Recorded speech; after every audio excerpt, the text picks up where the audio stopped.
अगर आप भी चाहते हैं कि मैथिली स्टार अनिल यादव और बंशीधर चौधरी, विक्की राजा, धर्मेंद्र निर्मलिया और ऑल मैथिली सिंगर का सॉन्ग सबसे पहले आप तक पहुंचे तो दीपक म्यूजिक एंटरटेनमेंट को दबा के चैनल को सब्सक्राइब जरूर करें और साथ में बेल आइकन को दबाएं। डीजे दीपक राज,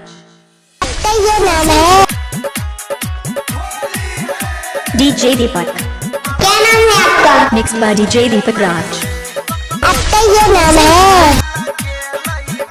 डीजे दीपक, इलाका किसी का भी होगा मगर धमाका दीपक राज का ही होगा। क्या नाम है आपका? डीजे दीपक, आपका ये नाम है? Mobile number 7982944267। क्या नाम है आपका? डीजे दीपक, आपका ये नाम है? DJ Deepak, mix by DJ Deepak Raj,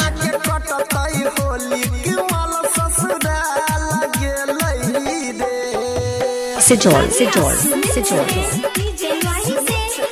Bajrang Tol Sijol, DJ Deepak, क्या नाम है आपका? डीजे दीपक, आपका ये नाम है?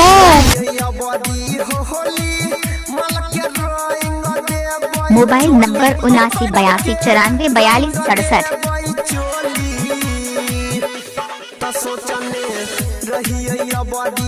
Mix by DJ Deepak Raj,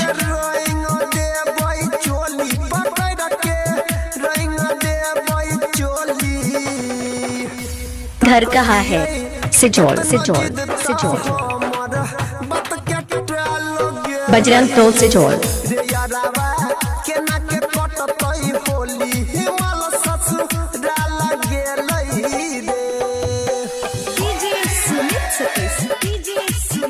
DJ Deepak,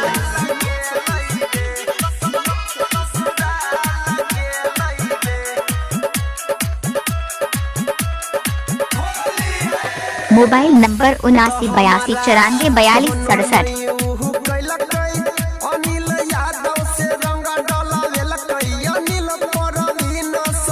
mix by DJ Deepak राज,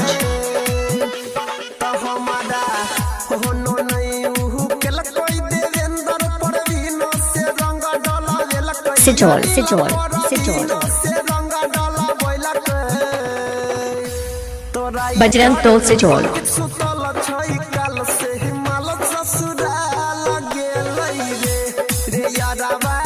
इलाका किसी का भी होगा मगर धमाका दीपक राज का ही होगा। क्या नाम है आपका? डीजे दीपक, आपका ये नाम है? डीजे दीपक,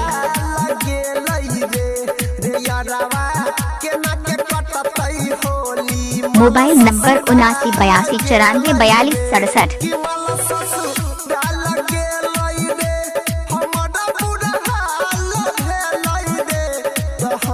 डीजे दीपक राज,